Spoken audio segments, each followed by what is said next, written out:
جی السلام علیکم. آج ہم لوگ بادام باغ میں اس لیے جمع ہوئے ہیں کہ ہم ایک احتجاجی قانونی اور سیاسی تحریک بنا سکیں. 4-5 سال سے تو ہم کر ہی رہے ہیں، لیکن جس باقاعدگی سے زمینوں کے اوپر قبضہ کیا جا رہا ہے اور جس رفتار سے زرعی زمینوں کی لیسیں رینیو نہیں ہو رہی، تو ہم چاہ رہے ہیں کہ ہم اس کے خلاف ایک قانونی کارروائی کریں. اور ایسے نہیں کہ 1 یا 2 زمیندار اکیلے جائیں. ہم چاہ رہے ہیں کہ ہم اس پورے استحصال اور اس پورے لینڈ گریب کے اوپر ایک قانونی کاوش کریں. تو میں ادھر ہوں، ابیرہ میرا نام ہے، میں لیگل ٹیم میں ہوں، اور میرے ساتھ کاظم مہیسر اور عمران بلوچ بھی ہیں، وہ بھی انشاءاللہ موجود ہوں گے. لیکن ہم باقاعدہ ایک بہت مضبوط لیگل ٹیم بنا کر آگے بڑھیں گے. کیرتھر کے لیے ہمارے پاس ماشاءاللہ سے صلاح الدین احمد ہیں، جو کہ ایک مانے ہوئے سپریم کورٹ کے لائر ہیں. تو آپ یقین کریں کہ جس طریقے سے ہم لوگ یہ محفل اب سجا رہے ہیں، کاغذات جمع کر رہے ہیں اور لیگل نالج کو اپنی بڑھا رہے ہیں، تو یہی جو ہے ہمارا ذریعہ بنے گی ایک مضبوط کیس کے لیے، جو ہم جا کے لڑیں گے اور اس سارے اللیگل لینڈ گریب کو جو رکوائیں گے. کیونکہ ملیر جو ہے وہ ایک تاریخی طور پر میرے دادا ادھر آئے ہیں 1916 میں، تو ملیر کو میں اپنا مانتی ہوں کیونکہ میں لیاری کی ہوں. میرے ابا لیاری میں پیدا ہوئے ہیں، تو ہم بچپن میں بھی ادھر آتے تھے.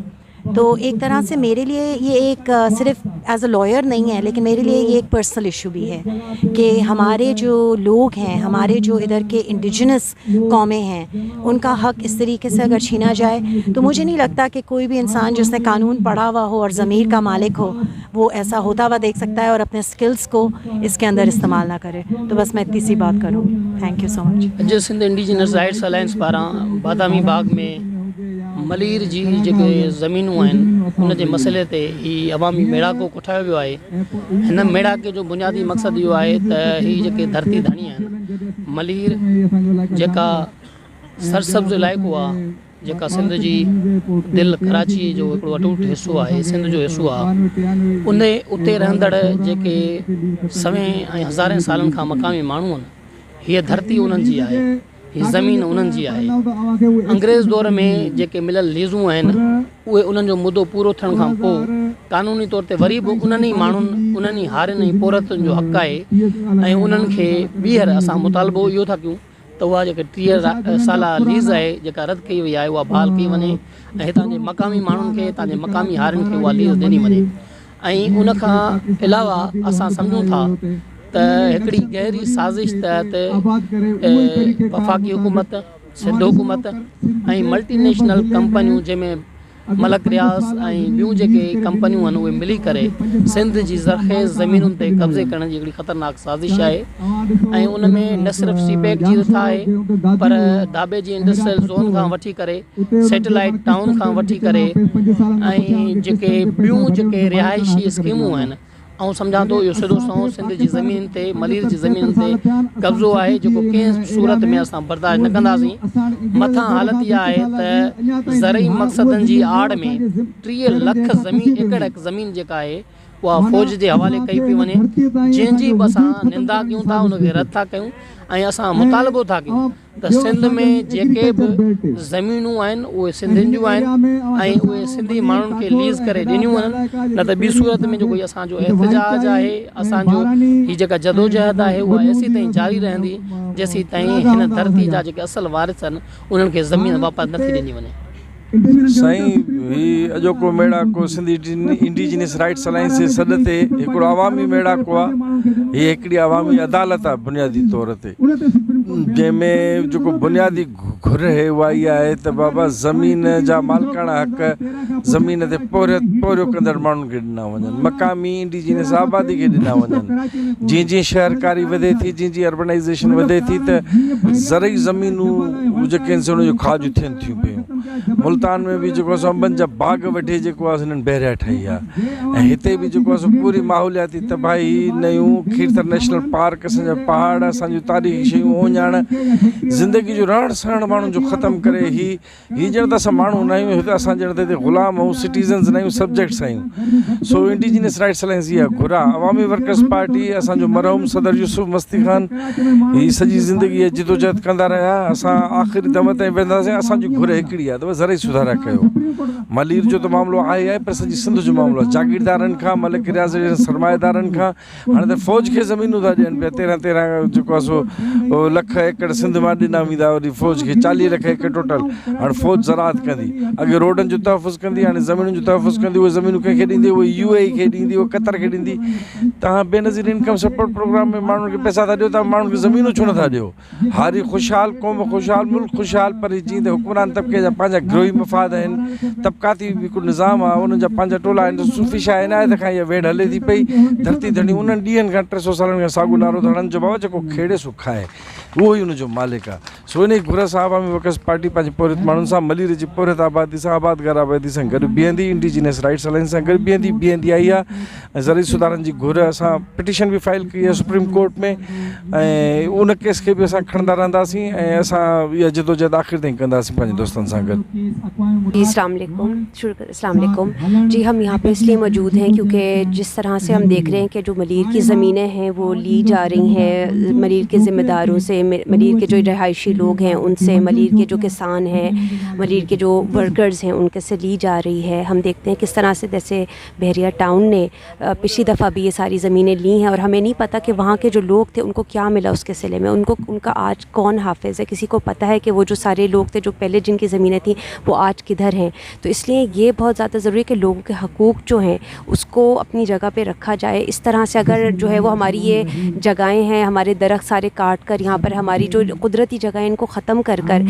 कोई भी चीज़ बनाना रियासत की यानी कि बिल्कुल भी सही हिकमत अमली नहीं होगी। तो लोगों के हकूक़ को इस तरह से पामाल रियासत नहीं कर सकती है। लोगों के हकूक़ को इस तरह से लेना, जबरी तौर पर उनकी ज़मीनों के ऊपर पुलिस बुला कर कब्ज़े करना, ये बिल्कुल कानून की खिलाफ वर्जी है। और हम लोगों के साथ खड़े हैं, मलीर के लोगों के साथ, मलीर के किसानों के साथ, और हम उनके साथ पूरी जो है वो अपनी सॉलिडारिटी और यकजहती पेश करते हैं। और हम उम्मीद करते हैं कि जो हुकूमत और रियासत भी है वो भी उनका जमहूरी हक़ जो है लोगों का वो ज़रूर देगी और उनको जुल्म और सितम से नहीं उनको फेस करना पड़ेगा और उनको उनके हकूक़ ज़रूर मिलेंगे। शुक्रिया। जो कोई असांजो सिंध इंडिजिनियस अलायंस जो प्रोग्राम जो अवामी समाज के हवाले से है,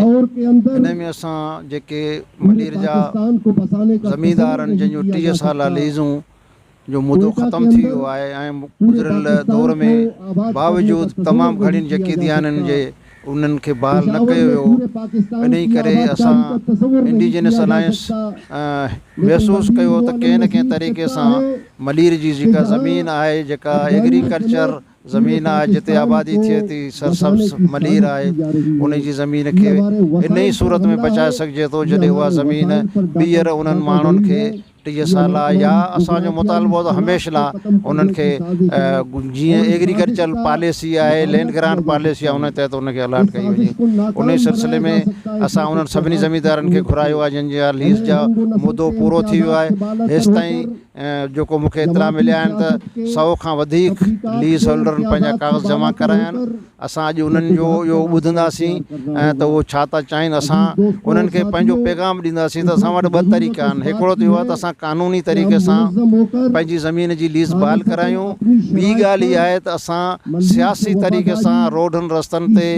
अवामी पुरमन एहतजाज करे पंहिंजे मसइलनि खे हुकुमराननि ताईं पहुचायूं, असीं पंहिंजो हक़ हासिलु कयूं। मलीर सां तमामु घणी नासाबी भी थिए। मलीर जी ज़मीन जेका ज़रई बागनि ते मुश्तमिल हुई, उन्हनि ते नाजाइज़ रिहाइशी स्कीमूं ठाहियूं वयूं आहिनि। मलीर ते बहरिया टाउन जहिड़ो मोतमार मनसूबो ठाहे सॼी मलीर खे पंहिंजो गदलाण में बदिली कयो वियो आहे। हाणे वरी मलीर ते सेटेलाइट टाउन ठाहे वधीक मलीर जी ज़मीन जेका असां शहरी एरिया में कन्वर्ट कई थी वञे, जंहिंजी असीं सख़्तु लफ़्ज़नि में मज़म्मत करियूं था। असांजो मुतालबो आहे, भरपूर मुतालबो आहे त मलीर खे मलीर रहण ॾियो। मलीर जी शनाख़त हीअ वण आहिनि, अॼु पंहिंजे जाइ ते वेठा आहियूं, इहो ई मलीर आहे। अहिड़े क़िस्म जो मलीर असीं चाहियूं था जेको सदियनि खां असांखे पंहिंजा आबाद ॾाढा ॾेई विया आहिनि, जेको असां हिते जेके धारिया दुश्मन आया आहिनि धरतीअ ते हमला करे आया आहिनि उन्हनि सां जंगियूं करे ही मलीर बचायो आहे जंहिंजी शिकिल अॼु तव्हांखे हिते नज़र अचे पई हिन टुकड़े में इहो ई मलीर असीं चाहियूं था असांजो इहो मुतालबो आहे असांखे पहाड़नि जहिड़ियूं बिल्डिंगूं नथियूं खपनि असांखे गंदा नाला गुजर नाले जहिड़ा नाला नथा खपनि असांखे मलीर खपे थो थधो खपे थो असांजे जेके बि नयूं लंघे जी ॿियूं उन्हनि खे उअं ई असीं ॾिसणु चाहियूं था जीअं माज़ीअ में आहिनि उहो सरसब्ज़ असांखे पंहिंजे ॿनियुनि जे लाइ करे पाणी मुहैया करे ॾियनि थियूं असीं मलीर जे माहौल खे बचाइणु चाहियूं था मलीर जे रोज़गार खे बचाइणु चाहियूं था मलीर जे सावक सब्ज़ी खे बचाइणु चाहियूं था इन ई करे इंडिजिनियस अलायंस जी जदोजहद हलंदड़ आहे असां जेके बि हिते रिहाइशी स्कीमूं ठहनि पियूं जाली सोसाइटियूं ठहनि पियूं जाली ॻोठ ठहनि पिया उनखे यकसरे रद्द था करियूं असांजो मुतालबो आहे त मलीर खे सरफ ग्रीन बेल्ट करार ॾिनो वञे उते कंहिं बि क़िस्म जो को सनती ज़ोन को सनती यूनिट का रिहाइशी स्कीम लॻाइण जी हाणे का बि गुंजाइश कोन्हे इन ई करे इहे समूरा जेके हराम पई आहे जेके ढंग इन्हनि खे बंदि कयो वञे असां इन जे लाइ करे अमली तरह पंहिंजे माण्हुनि सां गॾिजी आख़िरी वक़्त ताईं जदोजहद कंदासीं महिरबानी जी असन दोस्तो ही अॼु जो जेको ख़ासि मेड़ आहे इन जो मुख्य मसइलो त जेके लीज़ ख़तमु थियूं आहिनि 30 साल उन्हनि जे बहाली आहे मुख्य मुतालबो पर रुॻो इन जे लाइ न आहे ही जेका इंडिजिनियस राइट्स अलायंस जे तहत इंडिजिनियस माण्हुनि जे वजूद जी जंग इंडिजिनियस राइट्स अलायंस जे प्लेटफार्म तां गुज़िरियल 12 सालनि 11-12 सालनि खां हली पियो उनजो सिलसिलो आहे उनजो हिकिड़ो तसलसल आहे ऐं ही जेके लीज़ूं ख़तमु करणु आहिनि इहे वरी हुकुमराननि जे इंडिजिनियस माण्हुनि जे हक़नि खे उन्हनि जे वजूद खे हितां ख़तमु करण वारी हिकिड़ी मनसूबे हिकिड़ी मुहिम जो हिसो आहे सिंध ते कब्ज़े करण जो इहो हिकिड़ो मनसूबो आहे जंहिंजा इहे मुख़्तलिफ़ हिसा आहिनि उन जे ख़िलाफ़ु ही जदोजहद इंडिजिनियस राइट्स अलायंस करे पियो ऐं असां हिते अॼु ही माण्हू जेके गॾु थिया आहिनि इहे गुज़िरियल 10 सालनि वारी जदोजहद जो तसलसल आहे ऐं असां इहा ॻाल्हि कयूं था मलीर जी जदोजहद कराचीअ जी जदोजहद जो हिसो आहे कराचीअ जी जदोजहद सिंध जी जदोजहद जो हिसो आहे ऐं हिसो हुजणु खपे असांखे मलीर खे बचाइणो आहे मलीर खे बचाइणो आहे कराचीअ खे बचाइणो आहे कराचीअ खे बचाइणो आहे सिंध खे बचाइणो आहे ऐं ही इन जे करे बि हुकुमरान कनि पिया त सिंधी माण्हुनि खे उन्हनि जे हक़नि तां हथु खणण जे लाइ 75 साल खां उन्हनि ते ज़ुल्म जबर थियो आहे पर सिंधी माण्हू पंहिंजी शनाख़्त तां हथु खणण जे लाइ तयारु न आहिनि उन करे हाणे हुकुमराननि इहा मुहिम कई आहे त धारियनि माण्हुनि खे हिते आबाद कजे पोइ हिकिड़ो तरक़ियाती स्कीमुनि जे नाले में धारियनि माण्हुनि खे आंदो पियो वञे वरी हाणे ज़रई ज़मीनूं जेके आहिनि उहे बि फ़ौज खे ऐं इवन ॿाहिरियनि मुल्कनि खे दुबई ऐं सऊदी अरब जे पैसे वारनि माण्हुनि खे ॾिनियूं थियूं वञनि इहो बिल्कुलु असांजे वजूद जो मसइलो आहे ऐं इन खे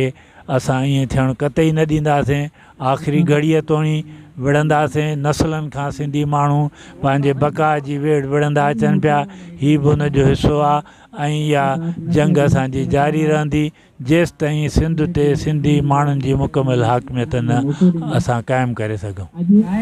मलीर के ऊपर एक अरसे से जो है वो मुस्तकिल जो यहाँ की लैंड माफिया है जो यहाँ की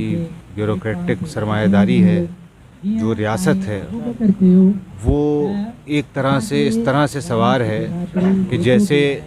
कोई मुल्क दूसरे मुल्क पर आकर कब्ज़ा करता है ये यहाँ के जो लोग हैं जो आज से नहीं कल से नहीं बल्कि सदियों दर सदियों से जो है वो यहाँ पर आबाद हैं उनको ये एहसास दिलाया जा रहा है कि ये रियासत उनकी रियासत नहीं है ये हुकूमत उनकी हुकूमत नहीं है बल्कि शायद वो जो जिस रियासत में रहते हैं वो किसी और की रियासत और ऐसा मालूम होता है कि जैसे न सिर्फ उनकी ज़मीनों पर बल्कि उनकी ज़िंदगियों पर उनकी शनाख्त पर कब्ज़ा किया जा रहा है ان کو یہاں سے بے دخل کرنے کا یہ پورا منصوبہ ہے، اور وہ اس لیے تاکہ بڑے بڑے لوگ پیسہ کما سکیں۔ یہ سارا کھیل جو پیسے کا چل رہا ہے، اس سے ملیر کی آبادی، اس سے ملیر کی زراعت، اس سے ملیر کا ماحول، اور پھر یہ سارا کا سارا ماحول اور یہ ساری کی ساری زراعت جو ہے وہ کراچی سے، اور پھر کراچی سے آگے سندھ سے جو ہے وہ جڑی ہوئی ہے۔ تو یہ جو ظلم ہو رہا ہے یہ صرف ملیر کے ساتھ نہیں ہو رہا ہے، بلکہ یہ ظلم کراچی کے ساتھ ہو رہا ہے، یہ ظلم پورے سندھ کے ساتھ ہو رہا ہے، اور یہ ظلم کرنے والے ہمیں کہنا پڑے گا کہ یہ قبضہ گیر ہیں، یہ ہمارے دشمن ہیں۔ یہ چاہے کوئی بھی کسی بھی شکل میں آئیں، ان کا صرف اور صرف ایک مقصد ہے کہ دوسروں کی زمینوں کو لوٹا جائے، دوسروں کے وسائل کو لوٹا جائے، اور چاہے اس کا کوئی بھی جو ہے وہ نتیجہ نکلے، اس سے جو ہے وہ پیسے کمائے جائیں۔ یہ سارا کھیل صرف پیسے کے پیچھے ہو رہا ہے، اور اس کے لیے صرف ایک ہی طریقہ ہے کہ یہاں کی عوام کھڑی ہو، اور کھڑی ہو کر ان کا مقابلہ کرے، جس طرح سے بھی مقابلہ کر سکتی ہے کرے۔ یہ مقابلہ صرف قانونی طور پر نہیں ہوگا، بلکہ ہر طریقے سے آپ کو اس چیز کا مقابلہ کرنا پڑے گا۔ اگر آپ نہیں کھڑے ہوں گے تو آپ کی نسلوں تک کو اس کا نقصان پہنچے گا، صرف آپ کو نہیں، آپ کی شناخت ختم ہو جائے گی۔ اس لیے نہ صرف ملیر کے دوستوں سے گزارش ہے، بلکہ کراچی کے، بلکہ پورے صوبے کے، سندھ کے دوستوں سے گزارش ہے کہ اس ایشو کے اوپر جو ہے وہ تمام عوام کھڑی ہو۔ یہ ہماری بقا کا مسئلہ ہے، اور اس کے لیے ہمیں لڑنا پڑے گا۔ بہت شکریہ۔ میں ایک ٹیچر ہوں اور آرٹسٹ ہوں، اور یہاں پہ ہم سب جمع ہوئے ہیں جو ملیر میں ایگریکلچرل لیسز کینسل ہو رہی ہے، رینیو نہیں ہو رہی، اس کے حوالے سے میں پچھلے 10 سال سے ملیر کی زمینوں پہ جو قبضہ ہو رہا ہے اس پر کام کر رہی ہوں، جو Bahria Town, D H A City, ایک بائی ایک کر کے جو زمینیں قبضہ کر رہے ہیں لوگوں کی، گاؤں، زرعیت زمین، مال مویشی جو تباہ ہو رہی ہے، وہ ایک ایسا ایشو ہے جو ہم سب جو کراچی میں رہتے ہیں اس کے لیے بہت زیادہ امپورٹنٹ ہے، اور سب کو اس کو پے اٹینشن کرنا چاہیے، کیونکہ ایگریکلچر کے علاوہ بغیر ہماری کسی کے ٹیبل پہ کھانا نہیں آئے گا۔ تو یہ ایک ایسا ایشو ہے جو ہم سب کو ساتھ جا کے اور اس پہ آواز اٹھانی چاہیے۔ محنتوار قبول میڈیا مرچی ماں ادا گڈا پہ بادام باغا سرجم بیت گئے، وہ ماں ادا مرچی ملیرے کی ایک برننگ ایشو ہے، ملیرے زمینانی قبضہ حوالہ چی کہ ماں پیچھے گئیں 12 سال ہیں یہ جیڑایا گوں سرجن گئیں، وہ ماں مرچی ادا جمع بیت گئیں، سجے ملیرے زمیندار، ملیرے بس گرے محلوق، ملیرے کیسے پوریاگر ادھر درج سرجم بھی تگا ہمیں وتی زمینانی رکھنے کے حوالہ اچھے، ہمیں زمینانی حفاظت حوالہ اچھے کہ ماں یک اچھیے کنے، یک تنظیمیں بنائیں یا یک چھوڑا شانی رکھنے کے واسطہ جدوجہد بکنے۔ ادھا میں کہہ رہا مستر مسئلہ 30 سالہ زمینانی لیز مسئلہ ہیں کہ 30 سالہ لیز کے ہستے 1992 لیز 2022 ختم بھی تھا، 2022 ختم بے گا چے رند کیسے نی ہما زمینانی نوکیں ہچ وڑیں کیسے پالیسی گورنمنٹ طرفہ چے نیت کا کہ آیا آ زمینہ گورنمنٹ وط ایر کنتے یا بلڈرہ دنتے یا پدا ہما مردم کی زمینن سرہ نشتگا ہمایا دیکھ بھائی چھوڑیں فیصلہ نیت کا۔ تو اشیاء چے یہ زمیندارن تہا یہ بے چینی ہستیں، یہ پریشانی ہستیں کہ آیا آ زمین کہتے ہیں آیا چے پچگرک بیاں یا آیا لیز دیکھ بھی۔ تو ہمیں سلسلہ میں جمع بیت گئیں اور ایک پالیسی جوڑ کرنے کے حوالہ ہے چھے کہ آیا ماں کیسے وتی کیسے یہ جد و جہدہ وتی یہ کیسے کوشش و محنتہ وکلائے ترو کی بکنے اسٹرگل روڈان سرا بکنے یا پارلیمنٹ تک کیسے وتی آوازہ بکنے ماں مرچیدہ ہمیں سلسلہ سرچم بیت گئیں۔ انشاءاللہ امیدیں مرچی مردمانی نمائندگی شہر ہیں اور ماں یک شہر نتیجہ یہ رسیں۔ محنت وارا